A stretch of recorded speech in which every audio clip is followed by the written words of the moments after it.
Crowd had a really good discussion about some things that are going on in the district, and tonight we're here as well to hear from you on things that you're concerned about, things that you want to share with us as well.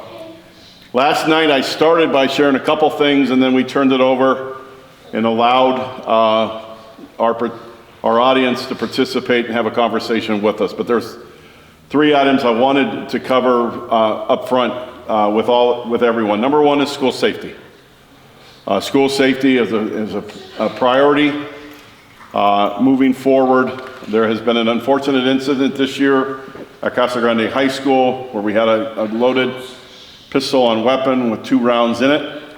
And coming out of that, we realized we don't have a real clear procedures and expectations of how we're going to handle that going forward.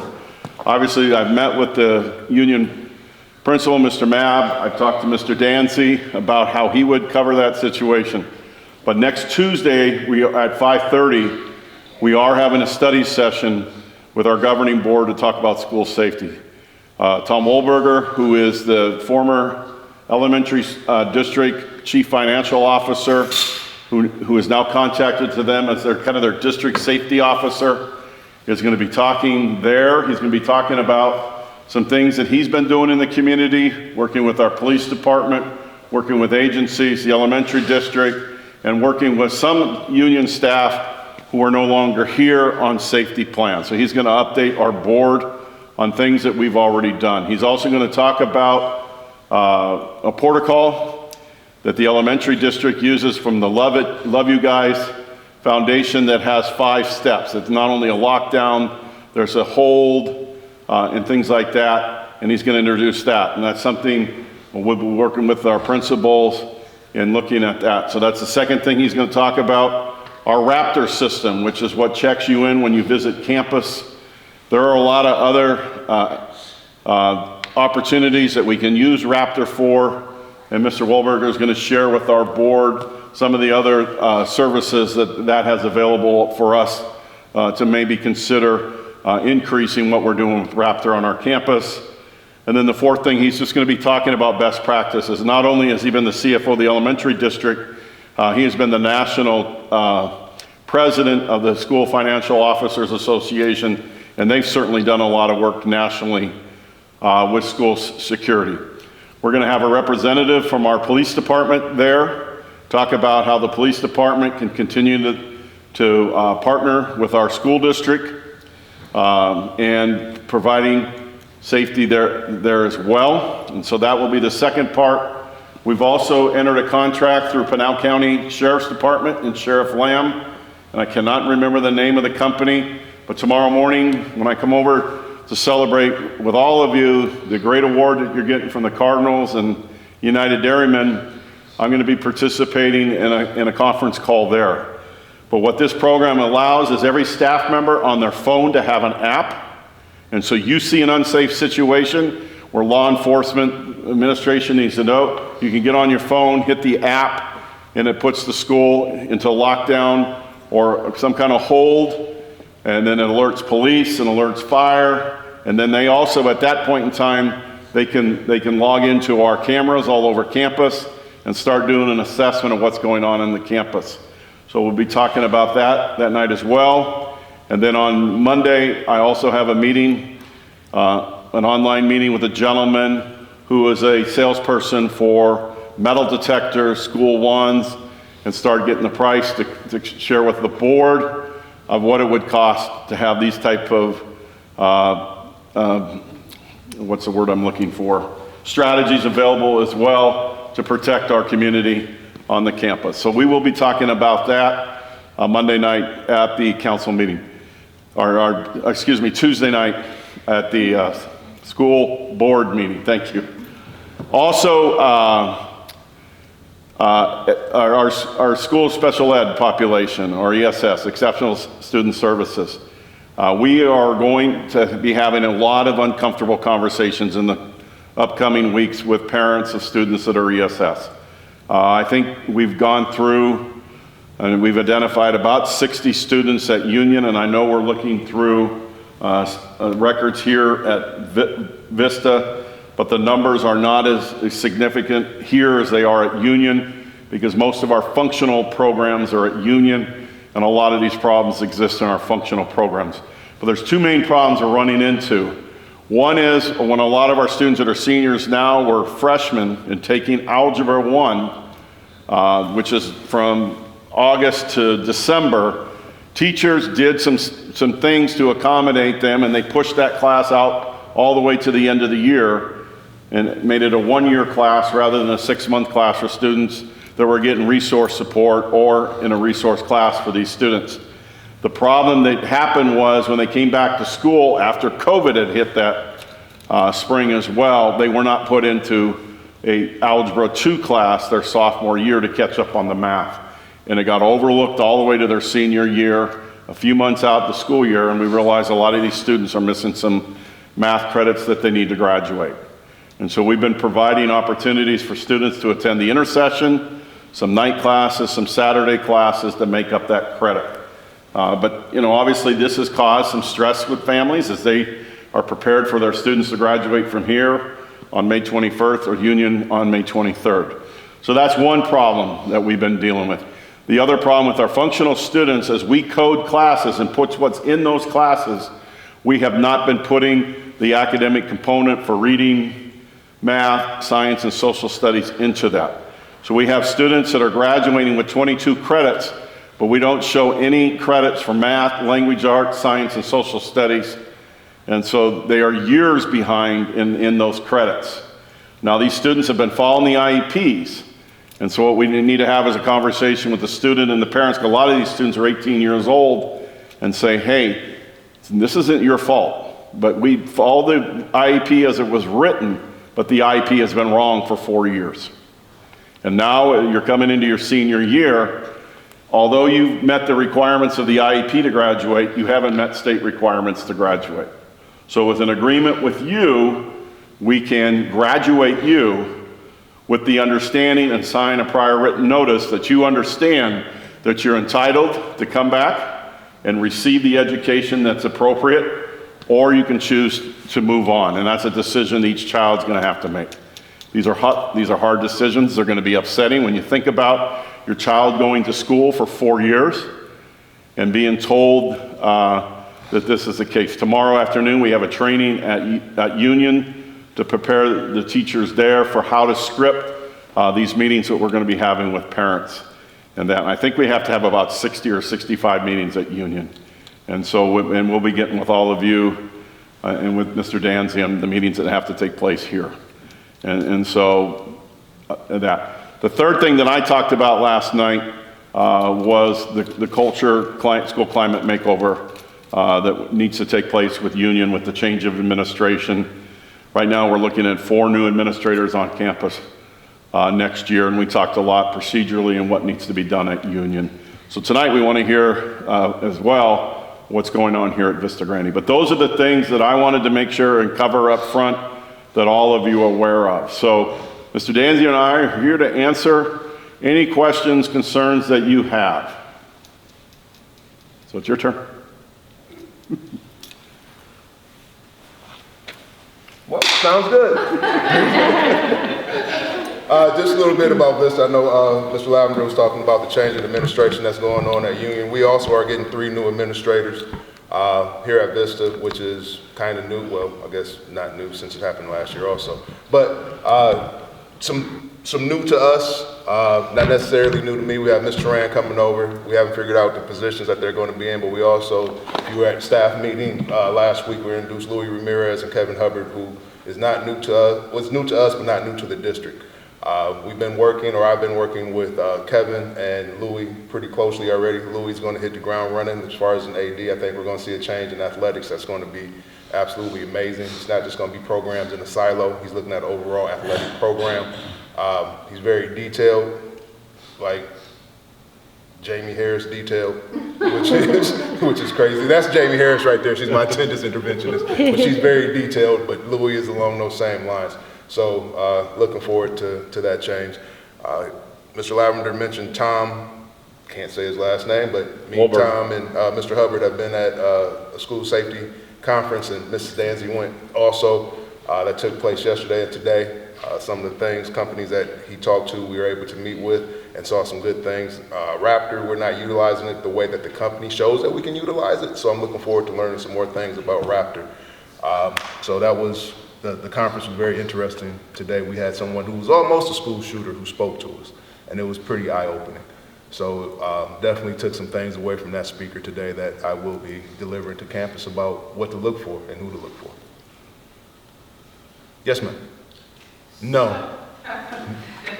So I'm not surprised, Jeff, that you led with student safety. I remember years ago you saying that the school's number one responsibility is to ensure that the students are safe. So I think, we appreciate that. In years past, we've had a lot of turnover at the superintendent's office, and there's been different guidance about, maybe how discipline should be handled. And I think Mr. Dancy's been rather consistent from when you were AP to principal of how you want to handle that. And I think that provides some comfort for us. But we do have a lot of new admin coming in next year. Just kind of what is your plan, and Jeff, what's your guidance on what that's going to look like in terms of the discipline? It's not only here in Casa Grande, but kind of unilaterally, throughout the country, teachers are just concerned about, certainly we want to protect students' rights, but we also want to know that that discipline is going to be handled in a way that's going to make it amenable for students to learn and to feel safe at school. Well, why don't I start from the district end? I'll let Mr. Danzy talk about it from the Vista Grande end. Mr. Danzy and I have had a couple conversations about discipline and the matrix that's out there. One of the things you're always going to hear from me that is very important when we talk about things is the why. Why are we doing this? What's the purpose behind it? And making sure the staff has a clear picture and it's in a concrete, not abstract, as to purpose. And so one of the things that the new discipline matrix really emphasizes is restorative practices. And we all know research will tell us that restorative practices are very effective. But for restorative practices to work, you got to have a lot of things in place that, quite frankly, are not in place district-wide yet. And so we want to continue to work on some of those restorative practices, but I would say more minor type things than major type things. And so we need to work on, and one of the things that was brought up last night was alternative programming for students that are disruptive in our schools and don't want to be here and continue to be disruptive. And we're certainly on our radar to look at that. It's a challenge now with the PACE program and where we would house this, whether it's an evening program and some of those. And so that's something with our board administration that we're certainly going to be looking at, as what are some things we might be able to do there. And some of it may just come down to students who are the most disruptive as we start the year, inviting them to take their education to Pep Tech, Pinnacle, and some of these other alternative programs that are better equipped right now to serve them than rather having them in a population with 2,000 students. So I would say that from the district end. And Mr. Danzy, do you want to kind of address that? As far as Vista is concerned, and with the new admin coming in, Mr. Hubbard has been shadowing Mr. Walter probably for the last week. Pie in the sky planning for me. Hopefully those new administrators that come in, they're able to shadow me for a couple weeks before they do any type of discipline. I would like to handle all of it because I just like showing APs how I would like to deal with students and how we would like students to behave on campus, and also show them how we build relationships here at Vista. One of the things that all of you have heard me say, if you've ever really talked to me about discipline, it's about the relationships that are built. It's easier to front load and be preemptive or proactive instead of reactive. And so with that, not knowing the backgrounds of those who are coming in with discipline, we will have conversations about that. I think Mr. Hubbard is ahead of the game because he's been able to sit for a week and just watch and learn. He's been in discipline issues with me, with parents. He's been in discipline issues with me, with teachers, unfortunately. He's been in a lot of discipline issues with Mr. Walter. The thing about this time of year, though, we're at the time of year where we're not as cuddly that we are in July and August. So some of that we have to teach those new people coming in. So that's kind of where we're at. I would like them not to do discipline for at least 3 weeks until they're able to really get who we are at Vista. Yes, ma'am. Okay, so regarding the potential security measures, what is the reality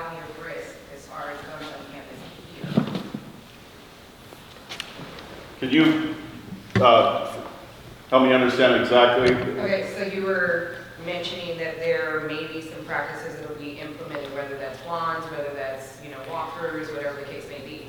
So how is that, I guess, being considered regarding the actual risk of guns on campus here at Vista versus guns on campus at Union? Like, what's our actual risk of that being here? I can speak to that, Mr. Lavin. Okay. So with that being said, the risk is always high. We are fortunate that we have a group of students that have been here that have built great relationships with the teachers and staff. So anytime that we have any type of, I probably have 3 or 4 toy guns in my office right now that someone thought was a real gun, and it was immediately reported to a teacher or a staff member. As far as being able to keep them completely out, we hope and pray that that never happens. But the relationships that have been built with students and staff that are here, it's been able to help us take care of some situations that fortunately weren't serious. But right now, we do a lot with our teachers being very, very aware. Mr. Sheeler sitting here, our teachers know anything that you report that's the smallest inkling of trouble, we're on it. It's not, we're waiting. The particular toy gun I'm talking about, if I showed it to you, it's a camouflage blue dart pistol gun that just, if you just saw the handle, it looked like it. So we immediately were able to get that student in and look at that. That particular student, we had relationships with. So when they told us the name, we knew exactly who he was, exactly where he was at. Not a negative relationship, just somebody that we knew.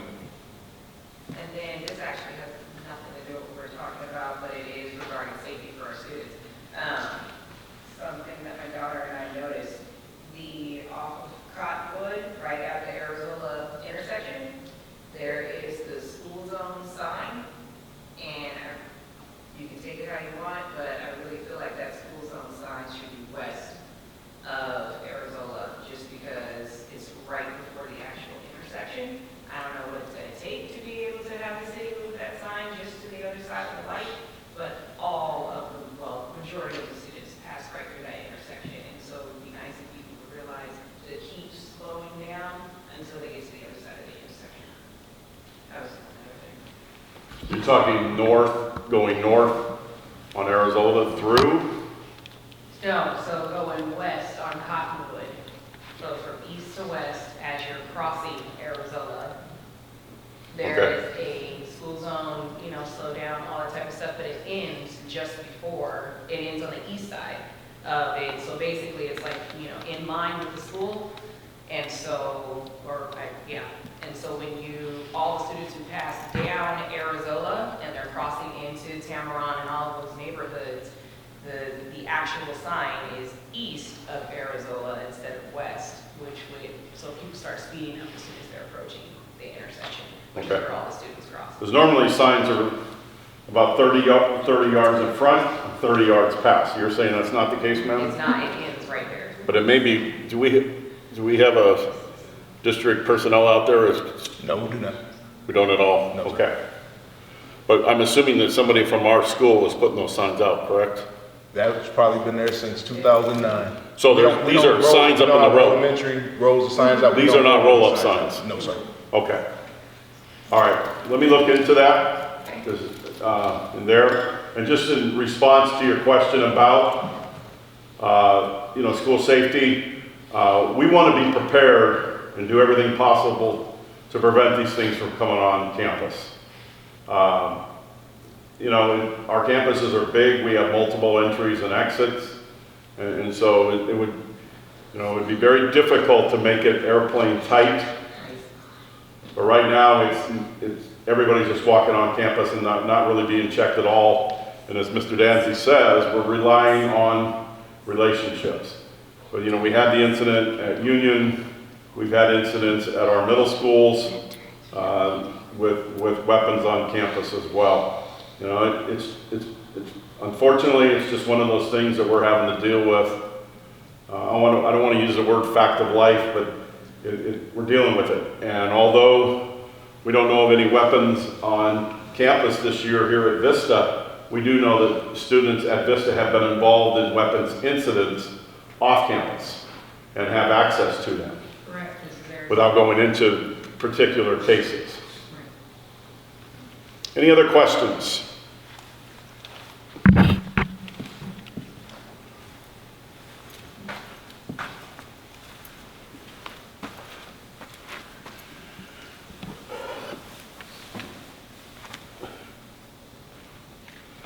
We have some board members here tonight. Why don't you share with the board and I the good things that are going on at Vista that we should be aware of if we don't have burning concerns? I'll go again. Yes, ma'am. Just last night at Union. The fact that Vista listened to the parents regarding keeping our children with the counselor that will follow them throughout the entire, their whole 4 years versus the shift that was attempted in the beginning, and then it's like, you guys fix that real fast, and it makes a big, huge impact on the relationships that are built between the staff members and the children. And, as y'all know, we have like 4 that are going to pass through here, and it's fantastic just to have the same counselor that their siblings had. It makes a huge impact, and it makes the counselor part of the family. That was So the concern last night was that students have been changing counselors almost each year at Union. Some of it is staff turnover and some of it's not having them stay. And so I think here at Vista, you go more alphabetical and you have counselors assigned. We started the year by grade level and then switched to alphabetical. And so what are those alphabets? 8, I don't have it in front of me. A through C, A through C, D through H, D through H. whatever the next set is. Right. I. Exactly. And that ends with R and then the rest. So after hearing some of the concerns last night, she's very appreciative of the fact that you've done this because it allows the counselors, as long as our counselors stay, to have that relationship with families for multiple years and multiple children and that. So she sees that as a very beneficial thing. So kudos to you, sir, for making that important change. But I'll take it. Deanna. We have 12 teachers on the campus right now that are potentially seeking national board certification. And they will start the process this fall. That's exciting.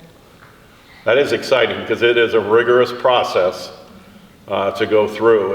And so when you accomplish that, I know that there's a small stipend considering the amount of work that you've done, but it really shows that you're a master teacher because you are evaluated through videos that you submit and things like that. So that's fantastic that we'll have 12 there, and we'll have a celebration for that, similar to the celebration we're going to have tomorrow morning with the Cardinals and United Dairymen for the great work. I don't know if people realize that there are only 32 high schools schools across the country that are being recognized in this Play at 60 thing. Each NFL team gets to recognize one team. So Vista is being recognized by the best NFL team, the Cardinals.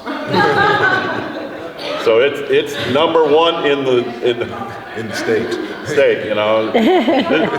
This isn't like some team from Pittsburgh or some school from Pittsburgh, but this is, I mean, the only school in Arizona, and there's no NFL teams in New Mexico, Utah, and so really we're so proud of this accomplishment. We're excited tomorrow to come out and celebrate with the school this accomplishment.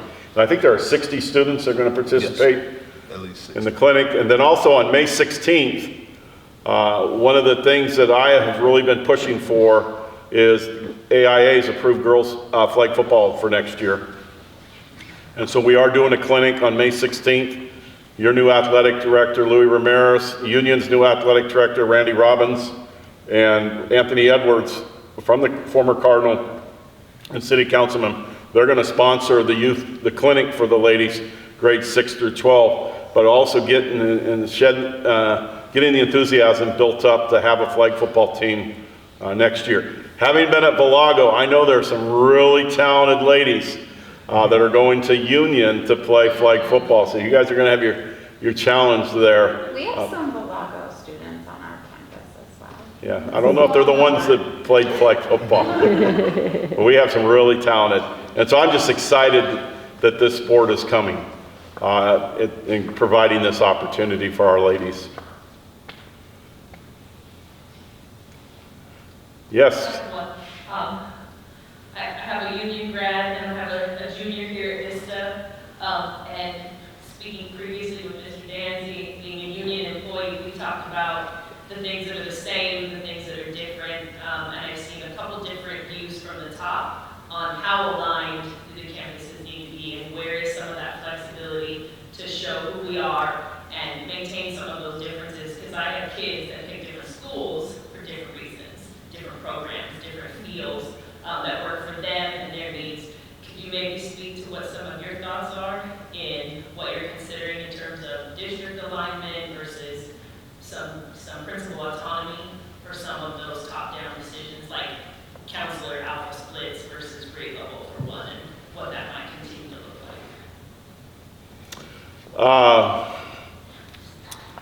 like? What we want to be able to do is provide the best practices and best ideas out there and work and develop with our principals to develop those on those campuses. Very seldom does the principal or the superintendent say, we're going to do something and you're going to do it, proves to be effective. And I think we've seen some of that this year with our grading policies and some of this year in the modern classroom. Last night, modern classroom was a huge concern that was brought up in large class sizes of 60 to 70, access to teachers, support, and things like that. Change comes from a group working together, and one of the things that I've talked to our governing board members is we need to be more solutions-based in the district. And solutions-based doesn't mean if I have 5 people sitting around the board in a conference room that all 5 are going to walk out happy with the decision.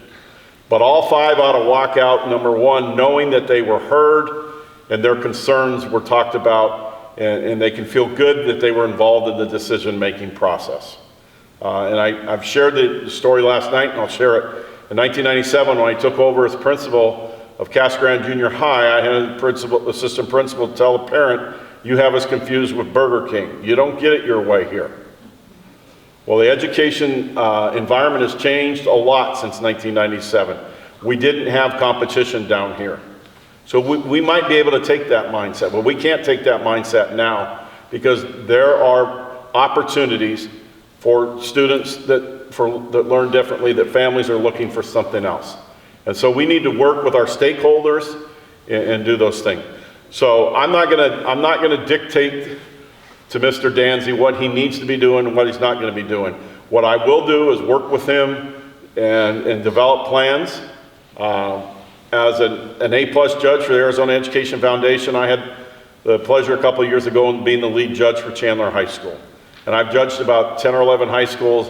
8 got it, 3 or 4 didn't. So I know what an A-plus high school looks like, and I know what a high school that got an A grade that's not an A-plus doesn't look like. And so Chandler is, for me, the best high school that I've seen in Arizona.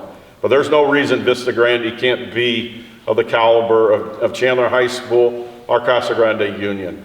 What it has taken in Chandler was, because remember when Hamilton came in there, Hamilton was the signature school in the Chandler district. It was winning the state championships, it was getting all the academic awards, and Chandler learned, and they worked on different things, and now Chandler is what I would consider the signature program. But you have a strong school in Hamilton, you have a strong school in Basha, you have a strong school in Perry. Having a strong school brings everyone else out because we learn from them. Those principals go to meetings together, they share ideas together. And collaboration and doing those type of things and having access to the very best is important. Does that make sense? So what I want to do is I want to provide Mr. Danzy and our next principal, Dr. Lineberry at Union, I want to provide them the support, the tools, and help explore the ideas that are going to help make these A-plus schools. And Mrs. Danzy. Yeah, and Mrs. Danzy, thank you.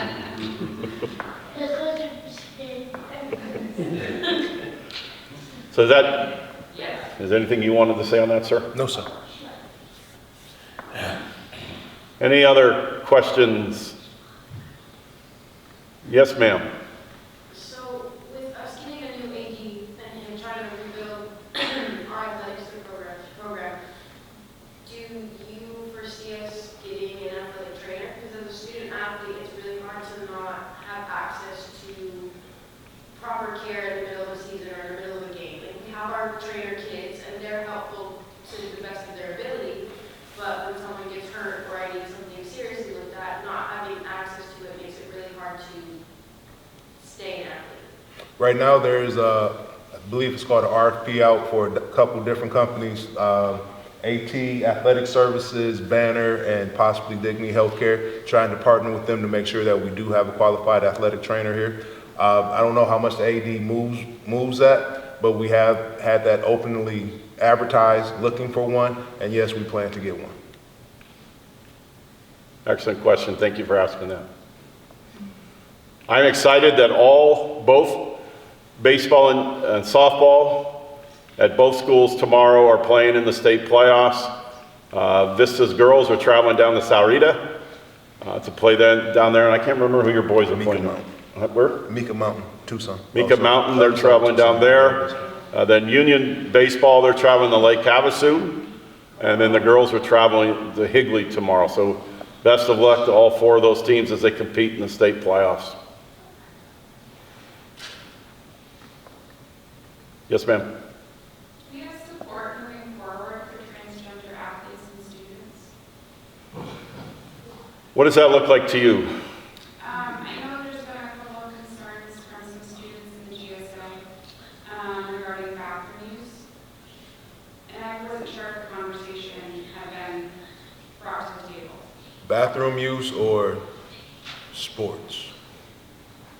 All in one. Sports, we have not started that discussion yet. Bathroom use, normally what happens is those students and their families meet with me to discuss which bathrooms to use. We do have bathrooms set aside for them. There's one in building 4. There's one in the nurse's office to make sure that they're being able to use the restroom in a safe manner right now. So what I'm hearing you say that falls under the umbrella, principal and not me. I'm going to say yes, because I wouldn't be able, Jeff wouldn't be able to answer what it looks like at Union, because I don't know what their bathrooms look like, and they don't know what our bathrooms look like, so yes. Okay. Thank you. Access is obviously the most important thing, and providing them the access to be able to use the facilities comfortably. And so in making sure that everybody's comfortable. Thank you.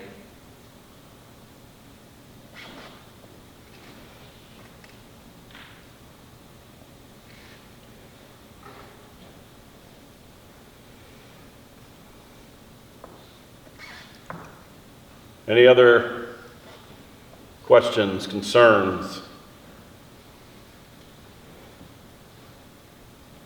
Yes, Will modern classrooms still be like a focal point in curriculum next year? Because as a student, I've struggled really hard with retaining what I'm supposed to be learning.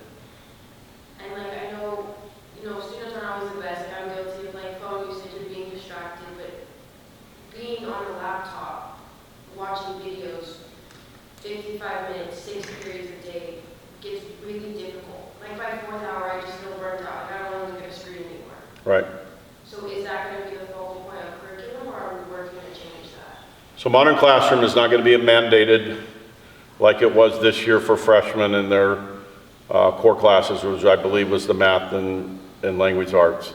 And then next year moving forward, we're supposed to be the sophomore classes. I think there are valuable ways to learn how to learn by using the Modern Classroom. But we need to make sure our teachers are well versed in what the Modern Classroom is. Modern Classroom is not turning on a video, you sitting answering emails while the kids are struggling through that. Modern Classroom, a lot of times it's designed because it gives the teacher the opportunity to pull small groups of students and work with a small group of students on some skills they may be struggling with. All of this comes with training and development of that. And so is modern classroom going to completely go away? No, but it's not going to be the driving force. Does that make sense? Because a modern classroom is probably more of what I would say a traditional four-year college like Arizona State, NAU will look like. And I'm not going to say the other school down south, but.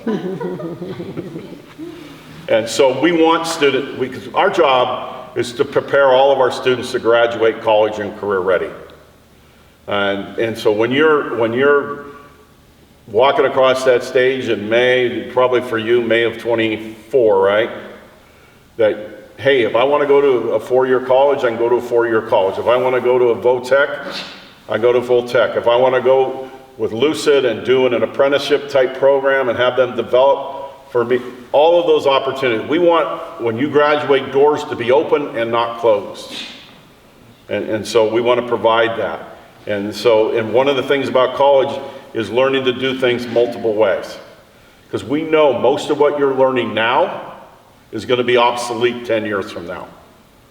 Because things are constantly changing. So our job as educators is to teach you how to think, teach you how to problem solve, and how to adjust. But again, I mean, I think back when I was in high school in the late 70s, I mean, the internet, computers, and we used to have typing classes, and if you made a mistake, you had to use the whiteout. And all the things that are so different now and there. And my dad used to talk about that third wave, which is really the technological wave that we're all in right now. And I would look at him like, you're crazy, you know? Because I thought it was a big deal when the kid across down the street had cable television, because we couldn't afford cable. So. Nobody can now.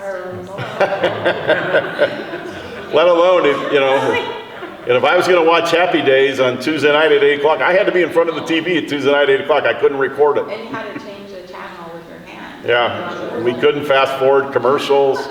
It was torture back then. Yeah. Hold the rabbit ears just right. Yeah. Don't worry, your government teacher has a hard time turning the computer on.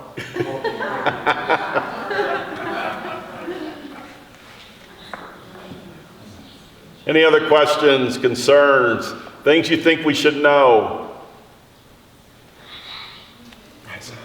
Our current family or community involvement here at Vista, and I'm sure at other schools in our community, are low and a concern.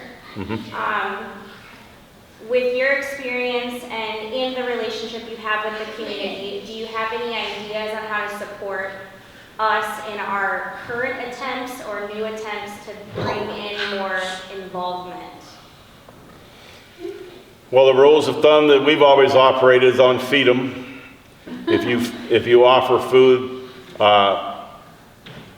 I think there's a multitude of reasons why family involvement involvement in schools has gone down. And I think probably the biggest reason is through COVID, we stopped doing events and we all got out of the habit of hosting events. And so we need to start having events again, because we do have some excellent events in our community that involve the schools. And again, I'm just going to say FFA, the dinner at Union that they host every year. I mean, they get thousands of people that come to that dinner and things like that. And so rebuilding those traditions and bringing them back, but I think it's also important, and we talked about this last night, communication has to improve. And I'm not hearing that tonight, so it sounds like communication must be going well here. The communication needs to improve, but we need to invite people in and we need to make them a part of the conversation. That's why we're here tonight, is we want to open the dialogue with all of you to know how we're doing and how we can move forward. You know, I was brought in as interim superintendent to take the district where it is and move the district forward and get us out of where we were in February when I was brought on. And so how are we going to move the district forward? But it's really sticking to it. It's making our parents feel welcome. Parents love to come watch their kids participate in events. So it's increasing participation in after-school clubs, events, and having those activities as well. And we know that students that are involved in those activities are less apt to get in trouble in school as well as out school and get involved in things we don't want them to get involved in. But we're always looking for new ideas. Vance, is there anything you want to say on that? One of the things I know that we run into, we may need to start looking at busing parents in, because a lot of our parents aren't from Castle Grande proper, as a lot of people heard me say that anytime they're in an interview. So we may need to look to provide transportation, or we may need to start going to them just because of where they're at. Yes, ma'am. Okay, so then there was one other concern, when it comes to the dual enrollment and dual credit subject that came up last night. Yes, ma'am. So with that, is Vista at any type of risk of losing the capabilities for our students to be able to continue with the dual credit dual enrollment program? As far as what we offer on campus or Right. with CAC, Correct. to my knowledge, no, we haven't had that conversation of losing anything. We're looking at adding more teachers who are qualified to be able to offer those in their classes. Does that answer your question, ma'am? Absolutely. Yeah, and I know there was discussion last night, dual credit versus AP, the advantages and disadvantages of both. What we want to offer is opportunities for all students to be successful.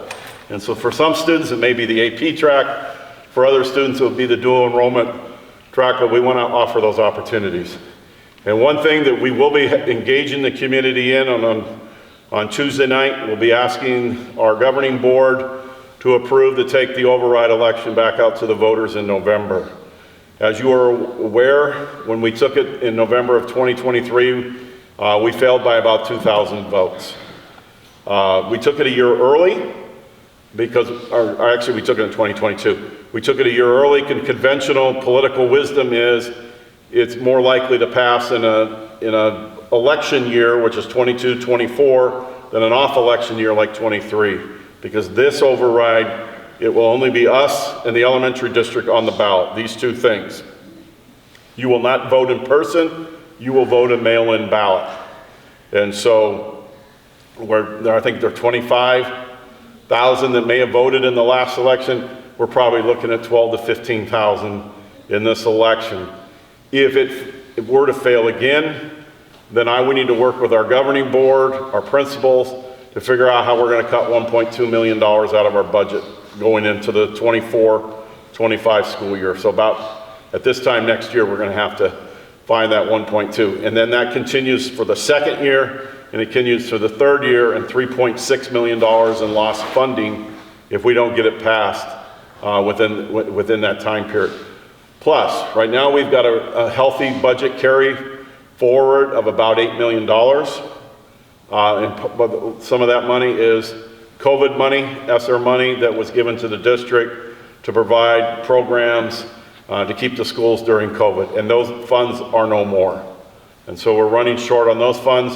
And although $8 million is a healthy carryover, if I had Ralph Bellick, our facilities director here, sitting here, he would tell you the $25 million in facilities needs that we have going forward. And so some of these things are needs because of our infrastructure is getting old and we need to replace it. Like we do at our house, our roof gets 25, 30 years old, we got to replace the house. Ralph does a really good job when some of these things getting state facilities board to pay for them, but sometimes it's just normal wear and tear. But I know one of the things I think long term, but we can't even consider that now, with water costs and the water shortage that's coming, is the amount of money we pay on these turf fields, maintaining them, cutting them, watering them, reseeding them. But the initial investment to turf a football field is about $1.2 million. You put that on both campuses, we're at $2.5 million. And then you look at the other priorities. So although we do have a healthy carryover, it's nowhere near what we need to do the things. So we have to prioritize and make things. So that override is vitally important that we pass it. And I'm really pleased that all of our board members have indicated their support for it and putting it on the ballot. And we worked on a statement that we're sending to the attorney that they'll adopt on Tuesday night as well in support of it and why it's important.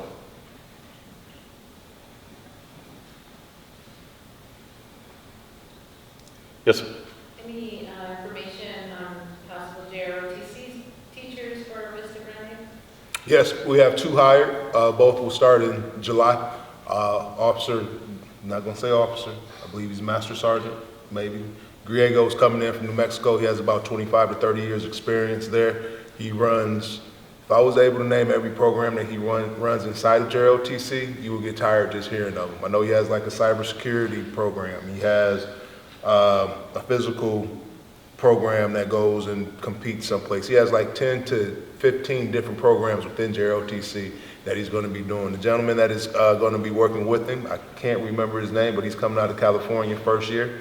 So Griego will be, I believe him and his fiance are looking for a house in the area, and the other gentleman, his family lives out here already, I do believe. So yes, we will have JROTC with 2 instructors moving forward.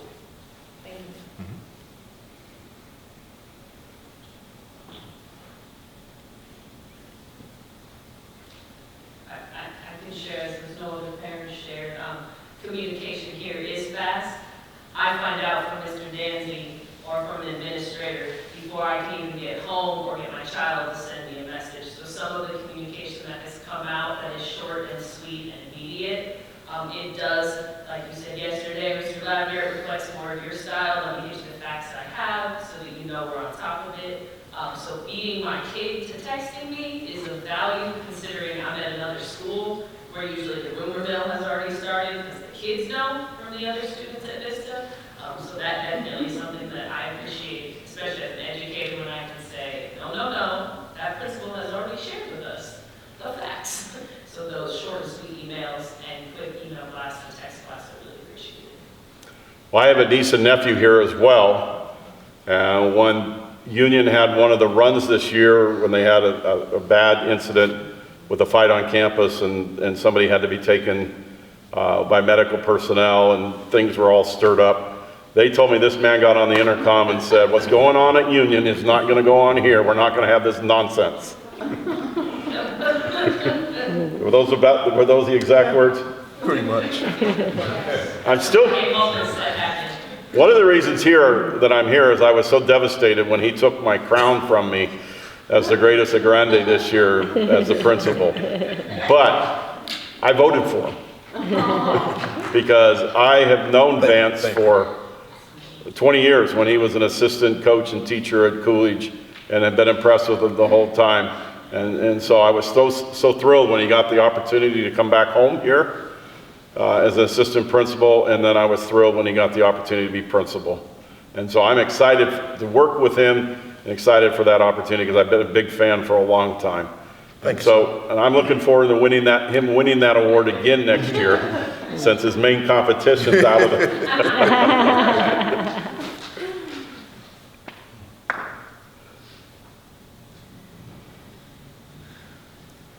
But we don't want to keep you all night because we had a long night last night. Yeah. So if you don't have burning questions or concerns, we'll stay up here and answer your questions. But if nobody else has anything, go home and enjoy the Suns game and hope we can close out. We do play the Clippers tonight, don't we? Game 5? Yes. And close it out tonight and get ready to play the Nuggets and get ready to really play the Lakers eventually. But we thank you for coming tonight and starting this dialogue.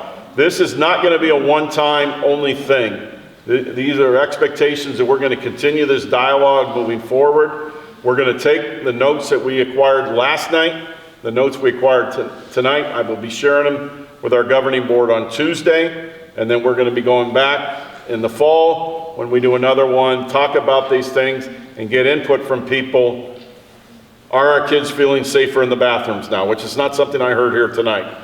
You know, some of these other concerns that we had, are we doing a better job in meeting the needs of you as our parents, staff, and that, and so we can have these great A+ celebrations that are coming down in the future.